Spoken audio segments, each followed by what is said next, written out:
छत्रपती संभाजी महाराज यांचा आज बलिदान दिवस आणि या बलिदान दिवशी जे आमदार आहेत अमोल मिटकरी हे छत्रपती संभाजी महाराजांची मूर्ती जी आहे ते घेऊन आज अधिवेशनात दाखल झालेले आहेत। राम गणेश गडकरी या तथाकथित शब्दप्रभूंनी औरंगजेबानी संभाजी महाराजांच्या देहाचे जे हाल केले त्यापेक्षा शब्द छल जो केलाय तो या पुस्तकामध्ये आहे आणि ते महाराष्ट्र राज्य साहित्य सांस्कृतिक मंडळानं प्रकाशित केलेलं आहे।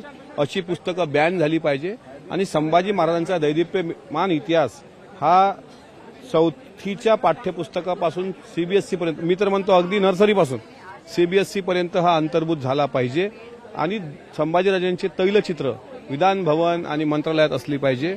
अशा काही मागण्या आणि संभाजी महाराजांचा खरा इतिहास जनतेसमोर येण्याकरता चरित्र साधन समिती सरकारने डॉक्टर जयसिंह पवार सरांच्या अध्यक्षतेखाली किंवा आणखी कोणा इतिहासकारांच्या अध्यक्षतेखाली गठीत करावी आणि महाराजांवरचे खंड प्रकाशित करावे। या मागणीकरता माझं हे सरकार सोबतच असताना सरकारला अत्यंत मनपूर्वक नम्रतेनं विनम्रपणे केलेलं हे आवाहन आहे। आपण संभाजी महाराजांना अभिवादन करणारं सरकार सत्तेमध्ये आलंय, त्यामुळे मला असं वाटतं आणि अपेक्षा आहे की ठीक आहे, जुन्या सरकारच्या भाग्यात ते नसेल, पण या सरकारला अढळ स्थानावर राहायचं असेल तर संभाजी महाराजांबद्दल ते जेवढे गंभीर आहेत, कारण सरदेसाचा वाडा काल तुम्ही डेव्हलप करण्याकरता सरकारने घोषणा केली, त्यामुळे मला विश्वास आहे की महायुती सरकार हे पुण्याचं काम करेल। जो हुआ सो होने दो, लेकिन जे करायचं आहे पुढे ते मात्र आपण लक्ष ठेवून करू। कॅमेरामन विनीत सोबत उमेश करंजकर, लोकशाही मराठी, मुंबई।